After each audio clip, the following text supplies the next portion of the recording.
Anaplan Live. Welcome to the opening debate of our event, Function versus Function. Today, we will be focused on best use cases for the TIMESUM and MOVINGSUM functions. There is no time limit set for this three-round debate. Representing TIMESUM from Anaplan's Operational Excellence Group, he is the Superman of Anaplan, Mark Warren. And representing the MOVINGSUM function, he is the Director of the Operational Excellence Group, the Flexin Texan, Rob Marshall. Anaplan Live. Oh, let's get ready to function! Welcome to our second debate of function versus function. Today, we are pitting TIMESUM against MOVINGSUM. I'm your moderator, Chris Weiss. Now, let's introduce our contestants. Mark.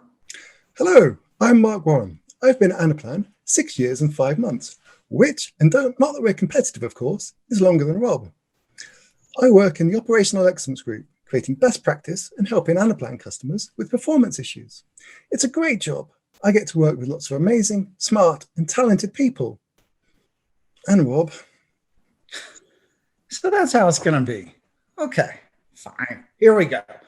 My name is Rob Marshall. I also work at Anaplan in the Operational Excellence Group. I've been here 6 years, 4 months. Yes, one less month than Mark, but don't let that fool you. He still comes to me with questions and ideas to bounce off of. My main focus is on the performance and architecture of our customers' models. And I look at it as an opportunity. Notice Mark said issues, but I look at it as an opportunity to help teach our ecosystem. Thanks, Rob. So, Mark, today you'll be defending TIMESUM. Why don't you tell us a little bit about this function? Excellent. Let me explain. TIMESUM aggregates values between 2 time periods over any data type. It does this by using a start period and an end period to specify the range of time to aggregate over, or, if left without parameters, it will aggregate over all periods. It uses the normal aggregation methods, such as sum, average, min, max, and so on. There's no equivalent function in Excel. And finally, TIMESUM is designed to be used in targets that don't apply to time, but will aggregate over data that does apply to time, which makes it really useful. Thanks, Mark. Rob, you'll be defending MOVINGSUM. Why don't you tell us a little bit about this function? Absolutely. Love to. So MOVINGSUM is similar to TIMESUM, except it calculates data off moving values. It does require a time dimension because all of the values are relative to a certain time period. It also uses or can be used with all formats, number, Booleans, text, as well as dates. And like TIMESUM, there is no Excel function that is equivalent. Thank you both.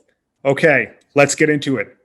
The format of today's debate will be to answer 3 scenarios, proving how your function will resolve a problem. For round 1, I have a 4-part question. First, I'd like to see the accumulation of all data for a line item. Second, I'd like to see the month-to-date value of that line item. Third, I'd like to see the quarter-to-date value of that line item. And fourth, I'd like to see the accumulated year value for that line item. Well, that's easy. You can create your line items this way to do just that. Let's bring up the model. The sum for all data, it's really simple. It performs really well because the line item doesn't apply to time. And I can do the next calculations by expanding my start and end range for each period as we move along the time range. Very clever. No need for MOVINGSUM here. Well, yeah, that does work, Mark. But it's going to work so much better with MOVINGSUM. Plus, you're not breaking any plain old rules. Section 2, Chapter 1, Rule number 6, avoiding subsidiary views. Do I need to remind you of that? Take a look at these formulas and let's see how they perform now. Great arguments from both sides. Let's bring up the performance results to see who wins this round. So, what are we looking at here? don't believe it. I thought that TimeSum would be better here. But look how quick it is getting the sum of all data, because it doesn't apply to time. Brilliant. Not so good with the timescale though. Yeah, it works, but Mark, this was a 4-part question. You only did well in 1 part. TimeSum is terrible here. It's the wrong tool for the job. Rob, you're right. But honestly, I'm a little disappointed in both of you, especially given your dinosaur statuses here. Neither of you brought up the fact that the quarter-to-date function, month-to-date function, year-to-date function, and select all time periods would have actually been the superior way to solve this problem across the board. Not sure about this. That sounds interesting. Let's have a look at that. Wow, but how does it perform? Let me show you who the real winner is here. Inconceivable. It even beat my TimeSum of all data. Very impressive. Very impressive. So while we all agree that I'm the real winner of this round, Rob is a close second. This round goes to MOVINGSUM. There we go. All right, let's get into the second round. For round 2, I want to see a rolling 3-month average of my data. That's a piece of cake. Let me have that one. MOVINGSUM is built for this. There is a little bit of a trick where you have to subtract 1 from the from period because it incorporates the current period in the calculation. So the actual formula would be MOVINGSUM data minus 2, 0, and that's the current period, comma average. That's quite clever for you, Rob. I'm slightly impressed. However, TimeSum can do this as well. The formula would use item time minus 2 for the start period and item time for the end period. That gives me a 3-month range on which I can aggregate for each time period. Brilliant. But Mark, you're having to use item time. Can you not use relative numbers with TimeSum? Well, it can, but it's in relation to what is set as the current period in the time settings, which can be useful, admittedly not here. Okay, I can see MOVINGSUM might be more useful here. And well, a bit more efficient. Agreed. This one goes to Rob and MOVINGSUM. Can he remain undefeated?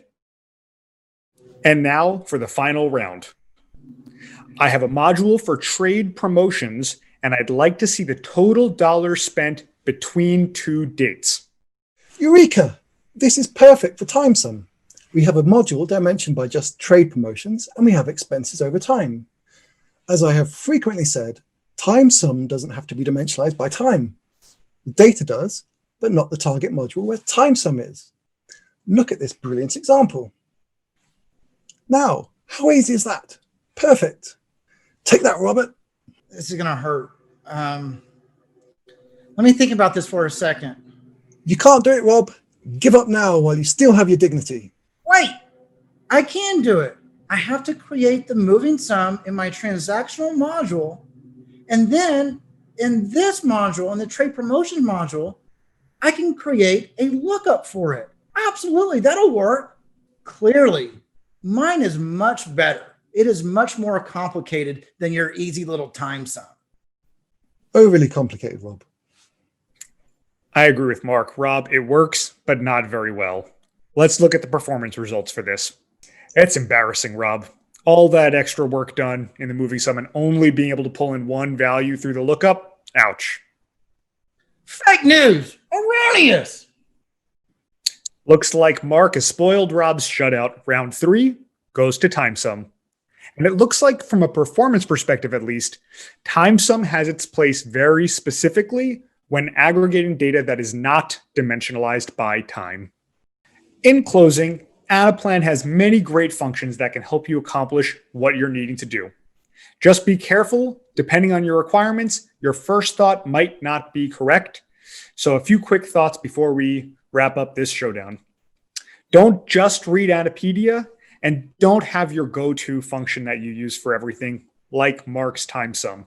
Like many functions, TimeSum looks great on paper, but really should only be used for very specific purposes. Same for everything. Consider the right solution for your specific problem, not just what creates the correct numbers or result. And most importantly, as with everything, don't over-architect your solution. Just because you can doesn't mean you should.